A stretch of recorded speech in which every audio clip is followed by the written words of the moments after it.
नमस्कार। आइए सुनते हैं मुंशी प्रेमचंद जी की प्रसिद्ध कहानी दो बैलों की कथा। जानवरों में गधा सबसे बुद्धिहीन समझा जाता है। हम जब किसी आदमी को पल्ले दर्जे का बेवकूफ कहना चाहते हैं तो उसे गधा कहते हैं। गधा सचमुच बेवकूफ है या उसके सीधेपन, उसकी निरापद सहिष्णुता ने उसे यह पदवी दे दी है, इसका निश्चय नहीं किया जा सकता। गायें सींग मारती हैं। ब्याही हुई गाय तो अनायास ही सिंहनी का रूप धारण कर लेती है। कुत्ता भी बहुत गरीब जानवर है, लेकिन कभी कभी उसे भी क्रोध आ ही जाता है। लेकिन गधे को कभी क्रोध करते नहीं सुना, न देखा। जितना चाहे उस गरीब को मारो, चाहे जैसी खराब सड़ी हुई घास सामने डाल दो, उसके चेहरे पर कभी असंतोष की छाया भी न दिखाई देगी। बैसाख में चाहे एकाध बार कुलेल कर लेता हो, पर हमने तो उसे कभी खुश होते नहीं देखा। उसके चेहरे पर एक स्थायी विषाद स्थायी रूप से छाया रहता है। सुख दुख हानि लाभ किसी दशा में भी बदलते नहीं देखा। ऋषि मुनियों में जितने गुण हैं वह सभी उसमें पराकाष्ठा को पहुंच गए हैं, पर आदमी उसे बेवकूफ कहता है। सद्गुणों का इतना अनाचार कहीं नहीं देखा। कदाचित सीधापन संसार के लिए उपयुक्त नहीं है। देखिए ना, भारतवासियों की अफ्रीका में क्यों दुर्दशा हो रही है। क्यों अमेरिका में उन्हें घुसने नहीं दिया जाता। बेचारे शराब नहीं पीते, 4 पैसे कुछ समय के लिए बचा कर रखते हैं, जी तोड़ काम करते हैं, किसी से लड़ाई झगड़ा नहीं करते, 4 बातें सुनकर गम खा जाते हैं, फिर भी बदमाश हैं। कहा जाता है जीवन के आदर्श को नीचा करते हैं। अगर वे ईंट का जवाब पत्थर से देना सीख जाते तो शायद सभ्य कहलाते। जापान की मिसाल सामने है। एक ही विजय ने उसे संसार की सभ्य जाति में गण्य बना दिया। लेकिन गधे का एक छोटा भाई और भी है, जो उससे कुछ ही कम गधा है, और वह है बैल। जिस अर्थ में हम गधा का प्रयोग करते हैं, कुछ उसी से मिलते जुलते अर्थ में बछिया के ताव का प्रयोग भी करते हैं। कुछ लोग बैल को शायद बेवकूफों में सर्वश्रेष्ठ कहेंगे, मगर हमारा विचार ऐसा नहीं। बैल कभी कभी मारता भी है, कभी कभी अड़ियल बैल भी देखने में आता है, और भी कई रीतियों से वह अपना असंतोष प्रकट कर देता है। अतः उसका स्थान गधे से नीचा है। झूरी ताछी के दोनों बैलों के नाम हैं हीरा और मोती। दोनों पछाई जाति के थे, देखने में सुंदर, काम में चौकस, डील में ऊंचे। बहुत दिनों साथ रहते रहते दोनों में भाईचारा हो गया था।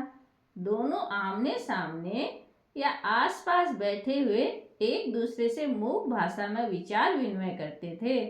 एक दूसरे के मन की बात कैसे समझ जाता था हम नहीं कह सकते। अवश्य ही उनमें कोई ऐसी गुप्त शक्ति थी जिससे जीवों में श्रेष्ठता का दावा करने वाला मनुष्य वंचित है। दोनों एक दूसरे को चाट कर और सूंघकर अपना प्रेम प्रकट करते। कभी कभी दोनों सींग भी मिला लिया करते थे, विग्रह के भाव से नहीं, केवल विनोद के भाव से, आत्मीयता के भाव से। जैसे दोस्तों में घनिष्ठता होते ही धोल धप्पा होने लगता है, उसके बिना दोस्ती कुछ फुसफुसी, कुछ हल्की सी रहती है, जिस पर ज्यादा विश्वास नहीं किया जा सकता। जिस वक्त ये दोनों बैल हल या गाड़ी में जोत दिए जाते थे और गर्दनें हिला हिला कर चलते, तो हर एक की यही चेष्टा होती थी कि ज्यादा बोझ मेरी ही गर्दन पर रहे।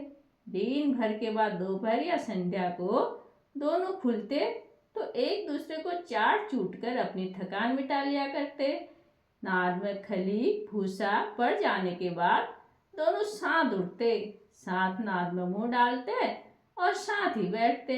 एक मुंह हटा लेता तो दूसरा भी हटा लेता था। संयोग की बात, छुरी ने एक बार गोई को ससुराल भेज दिया। बैलों को क्या मालूम वे क्यों भेजे जा रहे हैं। समझे, मालिक ने हमें भेज दिया। अपना यूं बेचा जाना उन्हें अच्छा लगा या बुरा, कौन जाने, पर झूरी के साले गया को घर तक गोई ले जाने में दांतू पसीना आ गया। पीछे से हाँकता तो दोनों दाएं बाएं भागते, पगहिया पकड़ता तो मुंह नीचे करके हुंकारते। अगर ईश्वर ने उन्हें वाणी दी होती तो झूरी से पूछते, तुम हम गरीबों को क्यों निकाल रहे हो? हमने तो तुम्हारी सेवा करने में कोई कसर नहीं उठा रखी। अगर इतनी मेहनत से काम न चलता था और काम ले लेते। हमें तो तुम्हारी चाकरी में मर जाना कबूल था। हमने 4 दाने चारे की शिकायत नहीं की। तुमने जो कुछ खिलाया वह सिर झुकाकर खा लिया। फिर तुमने हमें इस जालिम के हाथ क्यों बेच दिया? संध्या समय दोनों बैल अपने नए स्थान पर पहुंचे। दिन भर के भूखे थे, लेकिन जब नाद में लगाए गए तो एक ने भी उसमें मुंह न डाला। दिल भारी हो रहा था।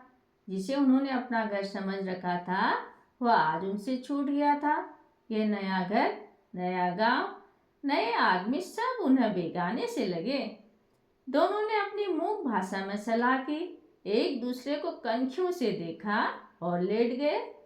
जब गांव में सोता पड़ गया तो दोनों ने जोर मारकर पगहे तोड़ा डाले और घर की तरफ चले। पगहे बहुत मजबूत थे। अनुमान नहीं हो सकता था कि कोई बैल उन्हें तोड़ सकेगा, पर इन दोनों में इस समय दूसरी शक्ति आ गई थी। एक एक झटके में रस्सियां टूट गई। झूरी प्राप्त काल सोकर उठा तो देखा कि दोनों बैल चरनी पर खड़े हैं। दोनों की गर्दनों में आधा आधा गराव लटक रहा है। घुटने तक पांव कीचड़ से भरे हैं और दोनों ही आंखों में विद्रोह में स्नेह झलक रहा है। झूरी बैलों को देखकर स्नेह से गदगद हो गया। दौड़कर उन्हें गला लगा लिया। प्रेमालिंगन और चुंबन का वह दृश्य बड़ा ही मनोहर था। घर और गांव के लड़के जमा हो गए और तालियां बजा बजा कर उनका स्वागत करने लगे। गांव के इतिहास में यह घटना अभूतपूर्व न होने पर भी महत्वपूर्ण थी।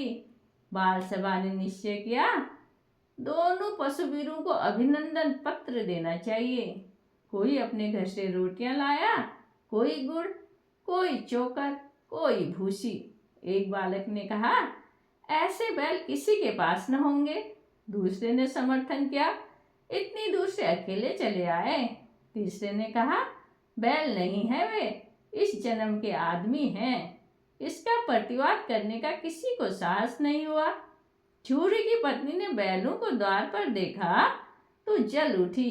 बोली, कैसे नमक हराम बैल है, एक दिन भी वहां काम न किया, भाग खड़े हुए। झूरी अपने बैलों का आपेक्ष न सुन सका। नमक हराम क्यों है? चारा दाना दिया न होगा तो क्या करते? स्त्री ने रौब के साथ कहा, बस तुम ही तो बैलों को खिलाना जानते हो और सभी पानी पिला पिला कर रखते हैं। झूरी ने चिढ़ाया, चारा मिलता तो क्यों भागते?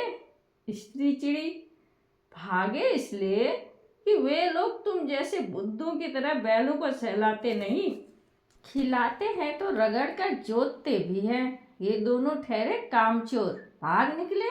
अब देखो कहाँ से खली और चोकर मिलता है। सूखे भूसे के सिवा कुछ न दूंगी, खाए चाहे मरे। वही हुआ। मजदूर को कड़ी ताकीद कर दी गई कि बैलों को खाली भूसा दिया जाए। बैलों ने नाद में मुंह डाला तो फीका फीका, न कोई चिकनाहट न कोई रस। क्या खाएं? आशा भरी आंखों से दार की ओर ताकने लगे। झूरी ने मजदूर से कहा, थोड़ी सी खली क्यों नहीं डाल देता रे? मालकिन मुझे मार ही डालेंगी। चुरा कर डाला? ना दादा, पीछे से तुम भी उन्हीं के हिस्से कहोगे। दूसरे दिन झूरी का साला फिर आया और बैलों को ले चला। अब की उसने बैलों को गाड़ी में जोता। 2-4 बार मोती ने गाड़ी को सड़क की खाई में गिराना चाहा, पर हीरा ने संभाल लिया। वह ज्यादा सहनशील था। संध्या समय घर पहुंचकर उसने दोनों को मोटी रस्सियों से बांधा और कल की शरारत का मजा चखाया। फिर वही सूखा भूसा डाल दिया। अपने दोनों बैलों को खली, चूनी सब कुछ दी। दोनों बैलों का ऐसा अपमान कभी न हुआ था। झूरी उन्हें फूल की छड़ी से भी न छूता था। उसकी टिकाकर वह दोनों उड़ने लगते थे। यहाँ पर मार पड़ी, आह सम्मान की व्यथा तो थी ही, उस पर मिला सूखा भूसा। नाक की तरफ आंख तक न उठाई। दूसरे दिन गया ने बैलों को हल में जोता, पर इन दोनों ने जैसे पांव उठाने की कसम खा ली थी। वह मारते मारते थक गया, पर दोनों ने पांव न उठाया। एक बार जब निर्दयी ने हीरा की नाक में खूब डंडे जमाए, तो मोती का गुस्सा काबू से बाहर हो गया। हल लेकर भागा। हल, रस्सी, जुआ सब टूट टाट कर बर्बाद हो गए। गले में बड़ी बड़ी रस्सियां न होती तो दोनों पकड़ाई में न आते। हीरा ने मूक भाषा में कहा, भागना व्यर्थ है। मोती ने उसी भाषा में उत्तर दिया, तुम्हारी तो इसने जान ही ले ली थी, अब की बार मार पड़ेगी। पढ़ने दो, बैल का जन्म लिया है तो मार से कहाँ तक बचेंगे। गया तो आदमियों के साथ दौड़ा आ रहा है, दोनों के हाथ में लाठियां हैं। मोती बोला, कहो तो दिखा दूं कुछ मजा में भी, लाठी लेकर आ रहा है। हीरा ने समझाया, नहीं भाई, खड़े हो जाओ, मुझे मारेगा तो मैं एक दो को तो गिरा दूंगा। नहीं, हमारी जाति का यह धर्म नहीं। मोती दिल में ऐंठ कर रह गया। गया आ पहुंचा और दोनों को पकड़ कर ले चला। कुशल हुई कि उस वक्त मारपीट न की, नहीं मोती भी पलट पड़ता। उसके तेवर देखकर सहम गया और उसके सहायक समझ गए कि इस वक्त टाला जाना ही मसलहत है। आज दोनों के सामने फिर वही सूखा भूसा लाया गया। दोनों चुपचाप खड़े रहे। घर के लोग भोजन करने लगे। उसी वक्त एक छोटी सी लड़की 2 रोटियां लेकर निकली और दोनों के मुंह में देकर चली गई। उस एक रोटी से उनकी भूख तो क्या शांत होती, पर दोनों के हृदय को मानो भोजन मिल गया। यहाँ भी किसी सज्जन का वास है। लड़की भैरव की थी, उसकी माँ मर चुकी थी। सौतेली माँ उसे मारती थी, इसलिए इन बैलों से उसे इस प्रकार की आत्मीयता हो गई थी। दोनों दिन भर जोते जाते, डंडे खाते, शाम को थान पर बांध दिए जाते और रात को वही बालिका उन्हें 2 रोटियां खिला जाती। प्रेम के इस प्रसाद की यह बरकत थी कि 2-2 गाल सूखा भूसा खाकर भी दोनों दुर्बल न होते थे, मगर दोनों की आंखों में रोम रोम में विद्रोह भरा हुआ था। एक दिन मोती ने मूक भाषा में कहा, अब तो सहा नहीं जाता हीरा, क्या करना चाहते हो? एक आध को सींगों पर उठाकर फेंक दूंगा, लेकिन जानते हो वह प्यारी लड़की जो हमें रोटियां खिलाती है उसी की लड़की है जो इस घर का मालिक है। वह बेचारी अनाथ हो जाएगी तो मालकिन को न फेंक दूं, वही तो उस लड़की को मारती है। लेकिन औरत जात पर सिंह चलाना मना है, वो भूले जाते हो। तुम तो किसी तरह निकलते ही नहीं देते, तो जाओ आज तुड़ा कर भाग चले। हाँ, यह मैं स्वीकार करता हूँ, लेकिन इतनी मोटी रस्सी टूटेगी कैसे? इसका उपाय है, पहले रस्सी को थोड़ा सा चबा लो, फिर एक झटके में टूट जाती है। रात को जब बालिका रोटियां खिलाकर चली गई तो दोनों रस्सियां चबाने लगे। मोटी रस्सी मुंह में न जाती थी, बेचारे बार बार जोर लगाकर रह जाते। सहसा घर का द्वार खुला और वही लड़की निकली। दोनों सिर झुकाकर उसका हाथ चाटने लगे।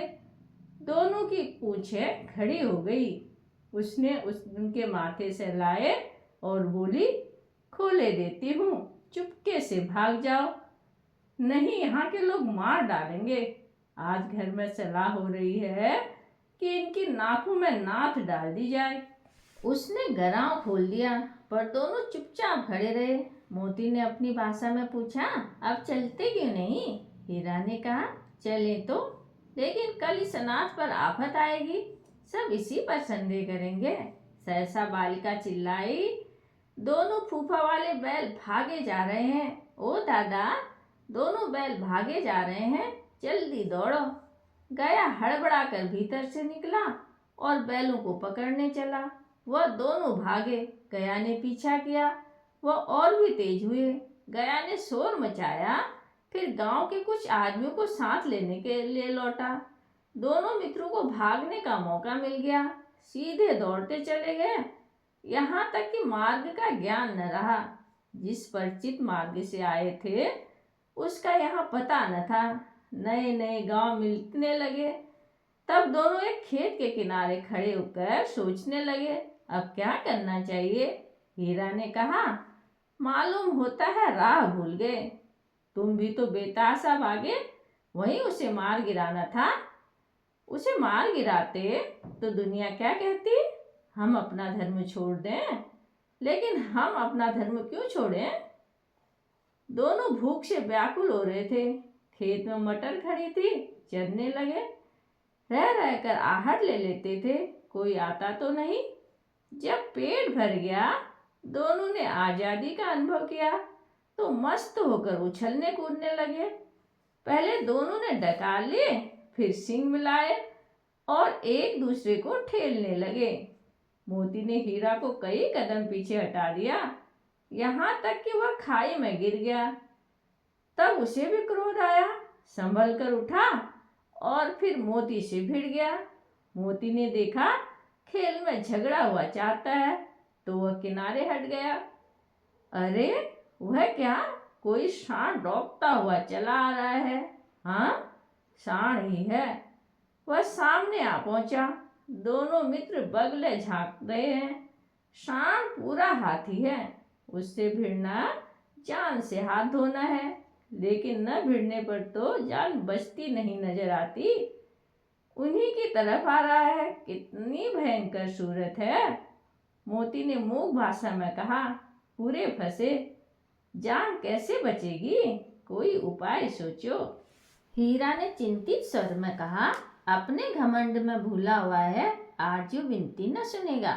भाग क्यों न चले, भागना कायरता है तो फिर यहीं मरो। बंदा तो 9-10-11 होता है, और जो दौड़ाए तो फिर कोई उपाय सोचो जल्द। उपाय यही है कि उस पर दोनों जने एक साथ चोट करें। मैं आगे से रगेदता हूँ, तुम पीछे से रगेदो। दोहरी मार पड़ेगी तो भाग खड़ा होगा। क्यों ही मेरी ओर झपटे, तुम बगल से उसके पेट में सींग घुसेड़ देना। जान जोखिम में है, पर दूसरा उपाय नहीं है। दोनों मित्र जान हथेलियों पर लेकर लपके। सांड को कभी संगठित शत्रु से लड़ने का तजुर्बा न था। वह तो शत्रु से मल्ल युद्ध करने का आदी था। यूं ही हीरा पर झपटा, मोती ने पीछे से दौड़ाया। सांड उसकी तरफ मुड़ा तो हीरा ने रगेदा। सांड चाहता था कि एक एक करके दोनों को गिरा ले, पर ये दोनों उस्ताद थे, उसे यह अवसर न देते थे। एक बार सांड झल्लाकर हीरा का अंत कर देने के लिए चला कि मोती ने बगल से आकर उसके पेट में सींग भोंक दिया। सांड क्रोध में आकर पीछे फिरा तो हीरा ने दूसरे पहलू में सींग भोंक दिया। सांड क्रोध में आकर पीछे फिरा तो हीरा ने दूसरे पहलू में सींग चुभो दिया। आखिर बेचारा जख्मी होकर भागा और दोनों ने दूर तक पूछा किया, यहाँ तक कि सांड बेदम होकर गिर पड़ा। तब दोनों ने उसे छोड़ दिया। दोनों मित्र विजय के नशे में झूमते चले जा रहे थे। मोती ने सांकेतिक भाषा में कहा, मेरा जी चाहता था कि बच्चों को मार ही डालूं। हीरा ने तिरस्कार किया, गिरे हुए बैरी पर सींग नहीं चलाना चाहिए, यह सब ढोंग है। बैरी को ऐसे मारना चाहिए कि फिर न उठे। अब कैसे पहुंचे यह सोचो, पहले कुछ खा लें तब सोचें। सामने मटर का खेत था, मोती उसमें घुस गया। हीरा मना करता रहा पर उसने एक न सुनी। अभी 2 ही 4 ग्रास खाए थे कि 2 आदमी लाठियां लिए दौड़ पड़े और दोनों मित्रों को घेर लिया। हीरा मेड़ पर था, निकल गया। मोती सिंचे हुए खेत में था, उसके खुर कीचड़ में धंसने लगे, भाग न सका, पकड़ लिया गया। हीरा ने देखा संगी संकट में है, लौट पड़ा। फंसेंगे तो दोनों फंसेंगे। रखवालों ने उसे भी पकड़ लिया। प्रातःकाल दोनों मित्र काजी हाउस में बंद कर दिए गए। दोनों मित्रों को जीवन में पहली बार ऐसा साबका पड़ा कि सारा दिन बीत गया और खाने को एक तिनका भी न मिला। समझ में ही ना आता था यह कैसा स्वामी है। इससे तो गया फिर भी अच्छा था। वहाँ कई भैंसें थी, कई बकरियां, कई घोड़े, कई गधे, पर किसी के सामने चारा न था। सब जमीन पर मुर्दों की तरह पड़े थे। कई तो इतने कमजोर हो गए थे कि खड़े भी न हो सकते थे। सारा दिन दोनों मित्र फाटक की ओर टकटकी लगाए ताकते रहे, पर कोई चारा लेकर आता न दिखाई दिया। तब दोनों ने दीवार की नमकीन मिट्टी चाटनी शुरू की, पर इससे क्या तृप्ति होगी। रात को भी कुछ भोजन न मिला तो हीरा के दिल में विद्रोह की ज्वाला दहक उठी। मोती से बोला, अब तो रहा नहीं जाता मोती। मोती ने सिर लटकाए हुए जवाब दिया, मुझे तो मालूम होता है प्राण निकल रहे हैं। इतनी जल्द हिम्मत न हारो भाई, यहाँ से भागने का कोई उपाय निकालना चाहिए। आओ दीवार तोड़ डालें। मुझसे तो अब कुछ न होगा। बस इसी बूते पर अकड़ते थे, सारी अकड़ निकल गई। बाड़े की दीवार कच्ची थी, हीरा मजबूत तो था ही। उसने नुकीले सिंग दीवार में गड़ा दिए और जोर मारा तो मिट्टी का एक चप्पड़ निकल आया। फिर तो उसका साहस बढ़ा। उसने दौड़ दौड़ कर दीवार पर चोटें की और हर चोट में थोड़ी थोड़ी मिट्टी गिराने लगा। उसी समय काजी हाउस का चौकीदार लालटेन लेकर जानवरों की हाजिरी लेने आ निकला। हीरा का यह उजट्टपन देखकर उसने कई डंडे रसीद दिए और मोटी सी रस्सी से बांध दिया। मोती ने पड़े पड़े कहा, आंखें मार खाई, क्या मिला? अपने बूते पर जोर तो मार लिया। ऐसा जोर मारना किस काम का कि कोई और बंधन में पड़ गए। जोर न मारता ही जाऊंगा, चाहे कितने बंधन पड़ते जाएं। जान से हाथ धोना पड़ेगा, कुछ परवाह नहीं, यूं भी तो मरना ही है। सोचो, दीवार खुद जाती तो कितनी जानें बच जाती। इतने भाई यहाँ बंद हैं, किसी की देह में जान नहीं है। 2-4 दिन और यही हाल रहा तो सब मर जाएंगे। हाँ, यह तो बात है। अच्छा तो लो, फिर मैं भी जोर लगाता हूँ। मोती ने भी दीवार में उसी जगह सिंग मारा। थोड़ी सी मिट्टी गिरी और हिम्मत बढ़ी। फिर तो वह दीवार में सिंग लगाकर इस तरह जोर करने लगा मानो किसी द्वंद्वी से लड़ रहा हो। आखिर 2 घंटे की जोर आजमाइश के बाद दीवार ऊपर से लगभग 1 हाथ गिर गई। उसने दूनी शक्ति से धक्का मारा तो आधी दीवार गिर पड़ी। दीवार का गिरना था कि अधमरे से पड़े हुए सभी जानवर चेत उठे। तीनों घोड़ियां सर पर भाग निकली, फिर बकरियां निकली, इसके बाद भैंसें भी खिसक गई, पर गधे अभी तक ज्यों के त्यों खड़े थे। हीरा ने पूछा, तुम क्यों नहीं भाग जाते? एक गधे ने कहा, जो कहीं फिर पकड़ लिए जाएं तो क्या हर्ज है, अभी तो भागने का अवसर है। हमें तो डर लगता है, हम यहीं पड़े रहेंगे। आधी रात से ऊपर हो चुकी थी। दोनों गधे अभी तक खड़े सोच रहे थे, भागें या न भागें। और मोती अपने मित्र की रस्सी तोड़ने में लगा हुआ था। जब वह हार गया तो हीरा ने कहा, तुम जाओ, मुझे यहीं पड़ा रहने दो, शायद कहीं भेंट हो जाए। मोती ने आंखों में आंसू लाकर कहा, तुम मुझे इतना स्वार्थी समझते हो हीरा? तुम इतने दिनों से एक साथ रहे, आज तुम विपत्ति में पड़ गए तो मैं तुम्हें छोड़कर अलग हो जाऊं?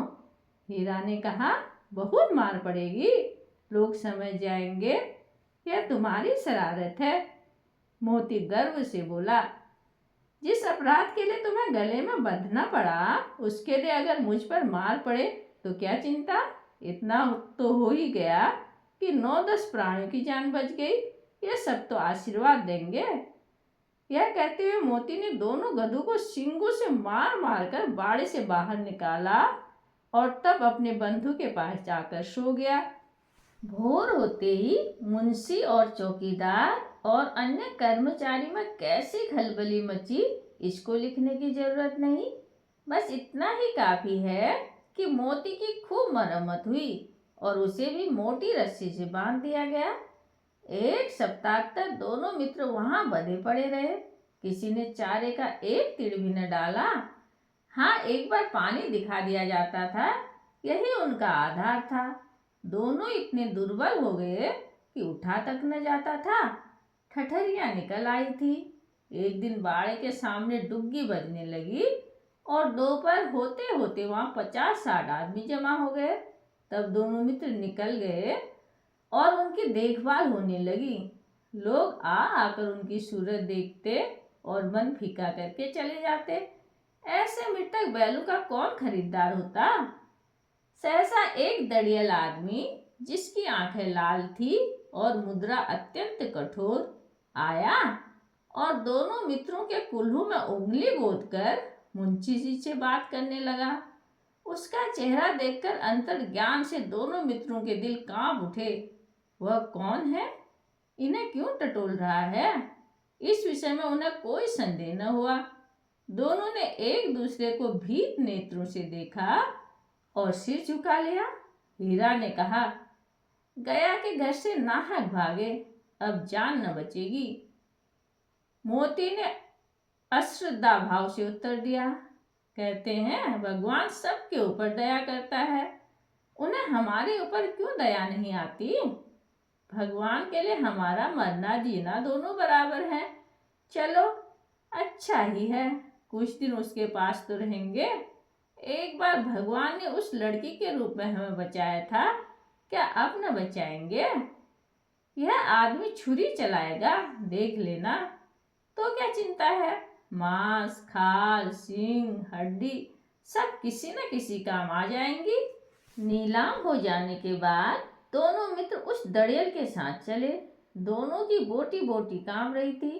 बेचारे पांव तक न उठा सकते थे, पर भय के मारे गिरते गिरते भागे जाते थे, क्योंकि वह जरा भी चाल धीमी हो जाने पर चोर का डंडा जमा देता था। राह में गाय बैलों का रेवड़ हरे भरे हार में चढ़ता नजर आया। सभी जानवर प्रसन्न थे, चिकने चपल। कोई उछलता था, कोई आनंद से बैठा पागुर करता था। कितना सुखी जीवन था इनका, पर कितने स्वार्थी हैं सब। किसी को चिंता नहीं कि उसके दो भाई बधिक के हाथ पड़े कैसे दुखी हैं। सहसा दोनों को ऐसा मालूम हुआ, यह परिचित रहा है। हाँ, इसी रास्ते से तो गया उन्हें ले गया था। वही खेत, वही बाग, वही गांव मिलने लगे। प्रतिक्षण उनकी चाल तेज होने लगी। सारी थकान, सारी दुर्बलता गायब हो गई। आहा, यह लो, अपना ही हार आ गया। इसी कुएं पर हम पुर चलाने आया करते थे। हाँ, यही कुआं है, मोती ने कहा। हमारा घर नजदीक आ गया। हीरा बोला, भगवान की दया है, मैं तो अब घर भागता हूँ। यह जाने देगा, इसे मार गिराता हूँ। नहीं नहीं, दौड़कर थान पर ले चलो, वहां से हम आगे न जाएंगे। दोनों उन्मुक्त होकर बछड़ों की भांति कुलेले करते हुए घर की ओर दौड़े। वह हमारा थान है। दोनों दौड़कर अपने थान पर आए और खड़े हो गए। दड़ियल भी पीछे पीछे दौड़ा चला आता था। झूरीदार पर बैठा धूप खा रहा था। बैलों को देखते ही दौड़ा और उन्हें बारी बारी से गले लगाने लगा। मित्रों की आंखों से आनंद के आंसू बहने लगे। एक झूरी को हाथ चाट रहा था। दड़ियल ने जाकर बैलों की रस्सियां पकड़ ली। झूरी ने कहा, मेरे बैल हैं। तुम्हारे बैल कैसे? मैं मवेशी खाने से नीलाम किए लाता हूँ। मैं तो समझता हूँ चुरा लिए जाते हो। चुपके से ले जाओ, मेरे बैल में है, मैं बेचूंगा तो बिकेंगे। किसी को मेरे बैल नीलाम करने का क्या अख्तियार है? जाकर थाने में रपट कर दूंगा। मेरे बैल हैं, इसका सबूत यह है कि मेरे द्वार पर खड़े हैं। दड़ियल झल्ला कर बैलों को जबरदस्ती पकड़ ले जाने के लिए बढ़ा। उसी वक्त मोती ने सींग चलाया। दड़ियल पीछे हटा। मोती ने पीछा किया। दड़ियल भागा। मोती पीछे दौड़ा। गांव के बाहर निकल जाने पर वह रुका, पर खड़ा दड़ियल रास्ता देख रहा था। दड़ियल दूर खड़ा धमकियां दे रहा था, गालियां निकाल रहा था, पत्थर फेंक रहा था और मोती विजयी सूर की भांति उसका रास्ता रोके खड़ा था। गांव के लोग तमाशा देखते थे और हंसते थे। जब दड़ियल हार कर चला गया तो मोती अकड़ता हुआ लौटा। हीरा ने कहा, मैं डर रहा था कि कहीं तुम गुस्से में आकर मार न बैठो। अगर वो मुझे पकड़ता तो मैं बेमारे न छोड़ता। अब न आएगा, आएगा तो दूर हुई से खबर लूंगा, देखूं कैसे ले जाता है। जो गोली मरवा दे मर जाऊंगा, उसके काम ना आऊंगा। हमारी जान को कोई जान ही नहीं समझता, इसलिए कि हम इतने सीधे होते हैं। जरा देर में नाद में खली, भूसा, चौकर, दाना भर दिया गया और दोनों मित्र खाने लगे। चूरी खड़ा दोनों को सहला रहा था और बीसों लड़के तमाशा देख रहे थे। सारे गांव में उछाल सा मालूम होता था। उसी समय मालकिन ने आकर दोनों के माथे चूम लिए। धन्यवाद।